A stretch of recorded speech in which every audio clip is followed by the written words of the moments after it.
friends, how are you doing? I'm doing well. Welcome back to a new episode of the KNITS podcast, where we talk all things knitting, crocheting, sometimes cross-stitching, and one of these days I will get back to spinning, I promise. I do have a beer to drink today, but because I'm recording this on Saturday, May 3rd, I really should have a mint julep. For those of you who follow horse racing, which I don't, but it's still exciting, today is the Kentucky Derby. And a year ago, Scott and I were in Louisville, Kentucky, right before the Derby happened. So all of the excitement, all of the fun things going on, all of the limited release bourbons that you could get in celebration of the Derby, that was all like really fun for us. And so even though we don't follow racing, I still like following the Derby. And we were supposed to be at a wedding today, but Ziggy was misbehaving. And so he could not be boarded. And I am stuck at home, dressed in my wedding attire, recording this podcast for you. And I am soothing my disappointment by watching Derby coverage all day and knitting, in between doing chores and stuff. Because the one good thing about me staying home is I can actually clean the house, and we haven't been home a lot. So hooray, I guess. Anyway, very long-winded way of saying I have a beer. And today's beer is called Strange Rituals from Forest in Maine. It is just a lager, 4.4% ABV, so nothing too crazy. Like I said, I really wanted a mint julep because of the Derby, but we didn't have mint, and Scott was upset from having to run around dropping all the dogs off at the borders, only to find out that they couldn't be boarded because Ziggy is terrible. And so now I'm home with two of our dogs. We left Trixie at her place because we're going to socialize her and give her playtime and stuff with other dogs, and we thought that would be good for her at least. So now I'm drowning my sorrows in this beer. Forest in Maine is one of our local-ish breweries. They're outside of Philadelphia. So if you watched my podcast before, you know that we stop there a lot on our way in or out of the city. So you can't go wrong with any of their beers, honestly. I haven't met one I didn't like. And I really like the building that they're in, the vibe that they have. They're great. And there's a reason that we stop there all of the time. So that's what I have today. And thank goodness, because this is cold and it is very, very hot where we are right now and extremely humid. So I'm going to talk as fast as I can, because the one downside of our new house is that it doesn't have central air conditioning, and I feel like I'm going to fall over. So let me take a sip of this and we'll get right into the projects. The first project that I have to chat about today is my Twisted Tea by Brianna Lupino of the Little Wolf Knits, and I'm making it in yarn from Ruby and Roses. I guess it was over the summer, because I remember being at a 4th of July party and pre-ordering the yarn. So over last summer, Addie released a whole garden themed yarn collection, and this was part of that. The main colorway is called In Bloom, and I forget what the pink is called. This main color came as part of a sock set also, and the contrast color was more of like one of the yellows that's in here, which looked beautiful. But you know me, I'm a pink girl. So the contrast color that I'm using is this pink, and I think it looks fantastic. The main color, not something that I would normally gravitate to either, but I think it looks great with everything. And again, the whole thing with color analysis for you is that you can wear colors that aren't your colors, just make sure they're not near your face. And so that's what I'm learning. So I'm keeping the pink close to my face, and then this color, even though it's not in my usual palette, is beautiful and still looks great as long as it's not up here and washing me out. So I am making what I believe is a size large, and I'm at a point where I think I need to try it on. It is designed to be cropped, and yeah, girl, don't do cropped. Like, we just don't mess around with that. Nobody needs to see that. I don't need to feel as bad as I do when I'm wearing crop tops. So I'm going to knit this a little bit longer. You're supposed to knit to 2 inches before your desired length. So I'm going to do that, but I think I'm at a point where I need to, and I can try it on and measure what's left? Like, how much longer do I want to knit until it's a length that I like? Alternatively, because I don't feel like putting it on tubing, I'm lazy, is I might find a t-shirt that I like wearing and measure that and just knit to those dimensions. And I know that it's going to grow when it blocks, but I feel like that doesn't do anything. Everyone always says like, oh, it'll block out and it'll be bigger. So, you know, you really need to try that. It will block out to the size that I like, but my experience is that it will always just shrink right back up as I'm wearing it. And that is annoying to me. So I am going to knit it to the size that I want, regardless of blocking, and, you know, just hope things play out. It's a t-shirt. If it's a little bit bigger, I don't care. It's supposed to be comfy. So yeah, this is what it looks like. There is a really pretty raglan detail up here using some twisted stitches. My knitting group is knitting this as our quarterly knit along. So a bunch of us are going through it together, and some of us did struggle on the short rows. I've knit short rows before on shirts and didn't struggle as much as I did with this. So I don't know what was going on. My brain probably just wasn't in it. I don't know, but I did struggle with that. We're in a good place now though. We are in a good place, and I'm at a point where I can just knit around and around and around, with the exception of these nice underarm details on these sides, which I'm not sure you can see too well, but they look really pretty too. And then I need to read forward in the pattern, but I'm pretty sure all I do on the sleeves at this point is the ribbing, maybe a couple rounds in the main color before the ribbing, because they're very short sleeves, and just knit around and around, do some body ribbing, and call it a day. So I wouldn't say I'm close to being done on it, because it is kind of monotonous now. So I'm finding myself not picking it up, but at the same time, I am pretty close to being in a good place with it. And I would love to have it to wear this summer. And I think it's beautiful. I do worry that maybe I made it a size too big, but again, it's a t-shirt, so it'll just be cozy, and that's fine. It's supposed to have X amount of positive ease, so I will live with it. And I just think it is gorgeous. Addie's wash that she uses when she's dyeing just smells so nice, and so as I'm knitting this, I'm like, every now and then I get a whiff of whatever it was she was using at the time, and it's just so beautiful. And I feel like at this point I'm kind of rambling about it. You've seen it 400 times. Long story short, I enjoy this shirt, and I would encourage anyone who is getting into making more garments to try it out, because it is quick and painless. You're not going to get stuck on Sleeve Island, and it is that time of year where you don't want to knit giant sweaters. So definitely check it out. My next project, and it is another big one, so I am dreading holding this while I'm talking about it because it is so hot, but I love it. It is my anthology throw by Helen Stewart. So this is using the 2024 Beauty and the Beast Advent from Fangirl Fibers, and it is coming out so beautifully. We are into the colors now that look so Beauty and the Beast. Especially this skein that I just started is very reminiscent of the Beast's suit. So I'm really enjoying it. I'm using, this came in the Advent too. It is a Progress Keeper that looks like Belle's dress, and it brings me endless joy every time I see it. And this is what it looks like so far. I'm well past the halfway mark, which is nice. I think I'm on color number 16, so not too much left. And this is how it's looking. It's beautiful. I'm sure you have all seen 100 versions of the Habitation throw at this point, because it is so popular, and how I made it this far without knitting one is in God's hands. I don't know. Nobody knows. But yeah, you can tell that I've reached the corner, now I'm decreasing.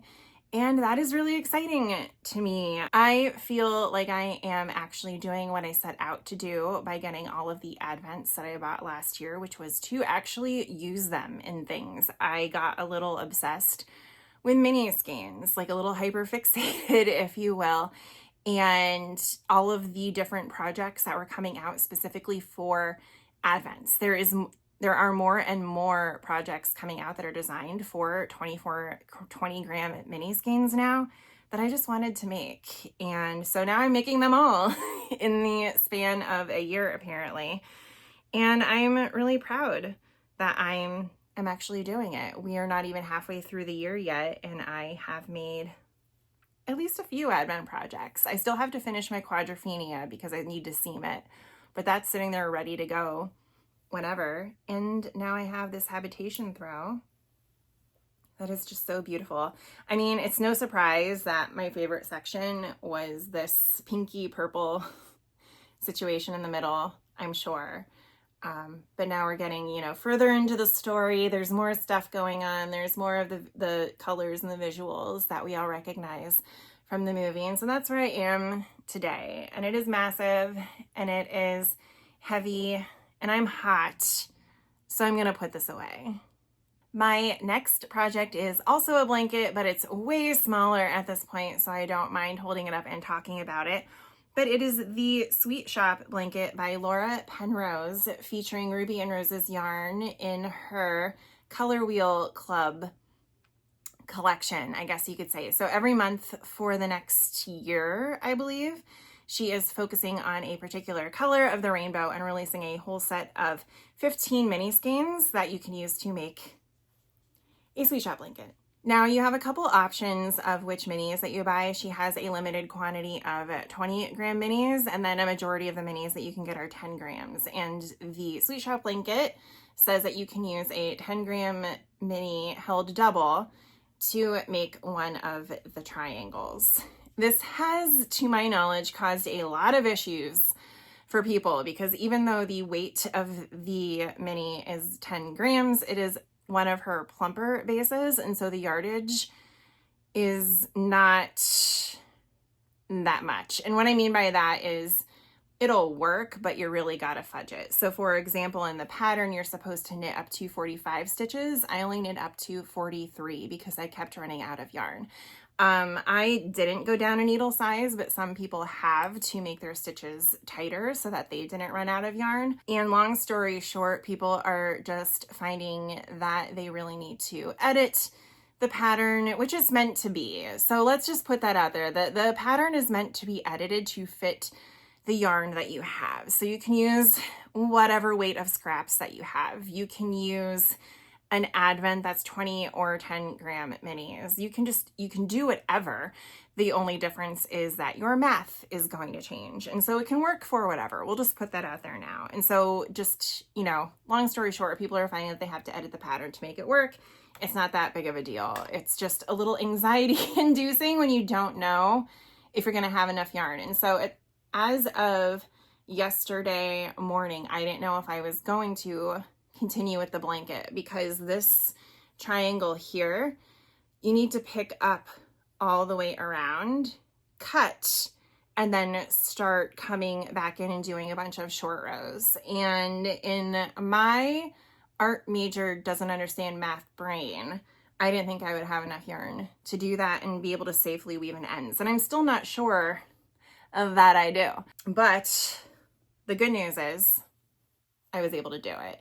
And so at this point, I think I've made every variation of the triangles / squares that are available in this pattern. And I have had enough yarn. I've cut it close, but I've had enough yarn to make all of them. So at this point, I'm comfortable moving forward. This first collection, obviously pink is her favorite color. Pink is my favorite color, so I couldn't resist. So yeah, this first collection was obviously pinks and it's called Rosé. She has posted what each of the month's colors will be. I don't remember what they are, but she is going to go through the color wheel. So every month you get different colors and you can do some fun transitions with them. And I'm looking forward to it. I think my only complaint is that it's not a subscription. So you really have to pay attention for when she puts them on sale because they do sell out. And then if you have plans to make a certain size blanket, then you're just kind of SOL because you might not get the yarn if it sells out. So that might be the only thing, my one biggest complaint. The anxiety is on me. Maybe I need to up my medication. I don't know, but I think it looks beautiful. And then of course I have a progress keeper here just to mark which side is the right side. I don't think I need it anymore because now I can tell but definitely on like the first 2 squares, it was useful to understand which was the right side. And I think it's coming out beautifully. I absolutely love it. And I'm glad that I stuck with it and can't wait to see how it turns out. The last thing that I've been working on is something that I cast on the weekend that we were at the Fiber Witch Festival. So if you watched my last episode, which was a vlog, you'll know that we traveled to Salem, Massachusetts, and I finished my Stephen West Go-Go Dynamo shawl in the car, and I wanted something else to cast on. I could have worked on a whip. That's not fun. Why not cast on something new? So I cast on a breather, and this is going to be a little scarflet type of thing in the same vein as the Sophie scarf, but it has a fun little design feature of loopy doops on the side. And I brought this with me because I thought it would be a really nice kind of travel mindless project. It is not. I'm sure it will get to a place where I have memorized the 4-row repeat, but I am not there yet by any stretch of the imagination. So it was kind of a pain in the butt actually to knit on this while we were out and about, and that's why it hasn't seen much progress both during the weekend and after, but I really enjoy it. And the beauty of this is that it is sort of designed to use all of those, I'm looking at my shelves because I have so many of them, single skeins of yarn. And again, it's the type of pattern that you can alter to any weight, quantity, or whatever, which I really like those because it ensures you use up as much as possible and you still have something beautiful to work with after the fact. And so I really like it. It was free while we were at the Philly Yarn Crawl. They weren't related. I just use this as a time reference.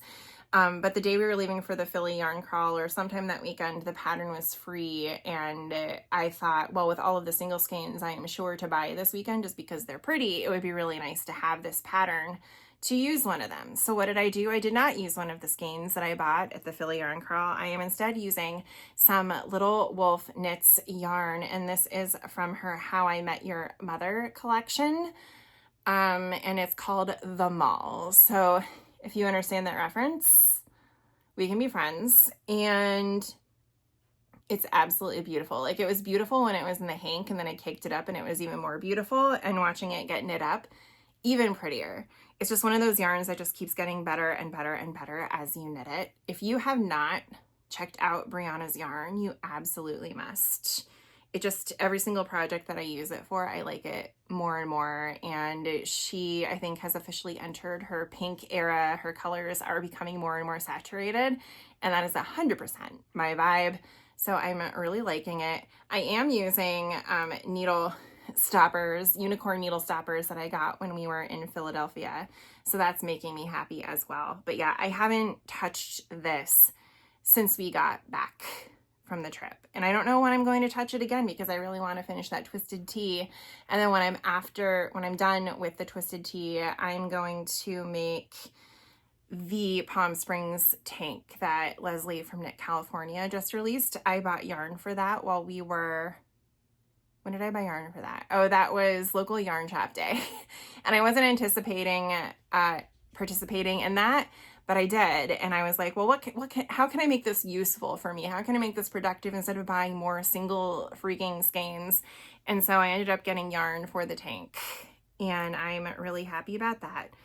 But yeah, so that is Breather. I guess all in all, that is it. This is a shorter podcast, which is fine for me because, like I said, I'm sweating and about to fall over. But yeah, we were, like I said, supposed to be at a wedding today, but Ziggy was causing problems at the border. And so now he's home. We brought Fritzy home too, and Trixie is at a different border that does daycare, playtime, things like that. She has been going through this phase recently where she doesn't like other dogs. And I don't know when that started, because when we first got her for like the first 2 years, we could take her out with us and we could go to breweries, and she was totally fine. And then last summer, the first nice day we had, we took her to a brewery that she's been to before. We got her ice cream. She loved it there. And all of a sudden she didn't like it there. and she doesn't like people, dogs, I mean, she likes people, but just not in like this unfamiliar environment. So we don't know what's going on. And so despite the fact that I'm home with Ziggy and Fritzy today, we decided to leave her there and get some socialization with other dogs and maybe try to make that a more regular thing for her. Our lives right now are just consumed with animal stuff. As you know, Mowgli passed away at the end of March. And then literally a week later, we adopted 2 more cats. They're a mother-son duo that we named Morticia and Gomez, and they still hate us. That's not entirely true. Gomez will pop his head up every now and then and show me his belly, and then he'll trap me into giving him belly rubs and then scratching the bejesus out of me. Morticia will make fire engine sounds and hiss if I get near her. She's warming up. This sounds really odd. She's doing that, but I feel like she's kind of warming up to me because she doesn't run away immediately. Like, she's getting used to my presence. And so in a way that it's good that I'm home by myself, because isolating them away from people probably isn't the best thing. So I'm home this weekend. I'm gonna, try to talk to her and get her out of the ceiling, because she's hanging out in the ceiling of the basement, and get her kind of roaming around a little bit. And then our senior cat, Nelson, he's been having tummy issues, and I think he has some type of gastrointestinal cancer, something or other. He's 16, so I'm not surprised. It's just kind of a punch to the gut with all of the other stuff that just happened with Mowgli. And Fritzy, our senior dog, is 15 years old. So, like, we're sitting here waiting for them all to kick the bucket, and then Mowgli, who's 9, does, and now Nelson, like, they're pretty much confirming he's in end stages, and we're just kind of like, what is going on? This is gonna be the worst year ever, probably. So just a lot going on with that type of stuff. And then, I don't want to get into too many details for reasons, but my mom is in the hospital again. So we went up to visit her and my dad last week. She'll be in there for quite some time. She's mostly okay at this point. So just FYI on that, like, she's mostly okay. It's just annoying because she hates being in there and it drives her crazy. But we should be able to see her next weekend for Mother's Day. So we're doing a brunch at my cousin's. I doubt my mom will be able to be in attendance, which kind of stinks, but we're going to go. We're going to see my grandmother, my aunt, my cousin, some female family friends, probably do Mother's Day there, and then probably go to the hospital before or after to see my mom and, spend at least a portion of Mother's Day with her. So kind of looking forward to that. It kind of stinks that, she's not where we would want her to be, but in a way it's a little bit easier. She has a hard time going up and down stairs and sitting on, like, your standard couch and stuff. She needs a lot of help. So in a way it might be better that she's in the hospital and having the assistance that she really needs. I don't know. I don't want to get into, like, a lot of it, but I'm trying to find the positives in the situation. We'll put it that way. But yeah, otherwise, like I said earlier, I'm not supposed to be home today. So now it feels like I have all of this extra time that I didn't have. So I'm dressed. So I filmed my podcast. I'm going to order drunken noodles from a local Thai place that I like for dinner, which is really exciting. I'm drinking my beer. I have my emotional support Pomeranian around. I am going to attempt to make a couple cats like me. I've never had this issue before. Cats love me. I don't understand. What am I doing wrong? But that's kind of it. I do have something fun coming in a future episode in regards to Helen Stewart of Curious Handmade. So stay tuned for that. She is launching a summer collection, and long story short, I have gifts for people. So I just need to figure out how I want to distribute those. That's kind of it. I know it's a lot. I don't really have a ton of knitting going on right now. I feel like I'm kind of losing my mojo because it's getting warmer out, but usually when that happens, I knit socks, and I just don't want to do that. I don't know what happens to me. I just don't want to do that. But otherwise, I'm going to go wrap up some chores. I'm going to put my hair up in a ponytail, put on a t-shirt and shorts, do some chores, try to cool off, and then get ready for the Kentucky Derby. and watch all of that coverage and a couple podcasts, work on Knitability for Bakery Bears. That'll be coming out in the next week or two. So get excited about that. And ultimately just try to enjoy the day. It's supposed to rain, but the sun's out. I'm confused. And I'm just going to take it as it comes. I'm home. I am home alone. Scott's having fun at a wedding without me, and he's gonna dance with a really cute baby that our friends are taking because his wife, cannot go. So our friends have offered him their child to dance with. I said send pictures because we need to document that. But so here we are, the end of another episode, and I am not shutting up. So I'm going to go ahead and do that. I'm going to finish my beer. I'm just going to go on about my day, and I hope all of you have had a great weekend. By the time this goes up, it'll be Sunday, and have a fun week in store and are starting to get like your summer plans together. We haven't had a summer in this house yet, so we need to figure out how we're doing up the back patio for all of our cookouts and stuff, because I have no idea. But yeah, wish us luck. If you have any advice on how to make cats like me, I've tried treats, I have tried toys, I have tried tiptoeing, soft voices, slow blinking. Like, I'm out of ideas.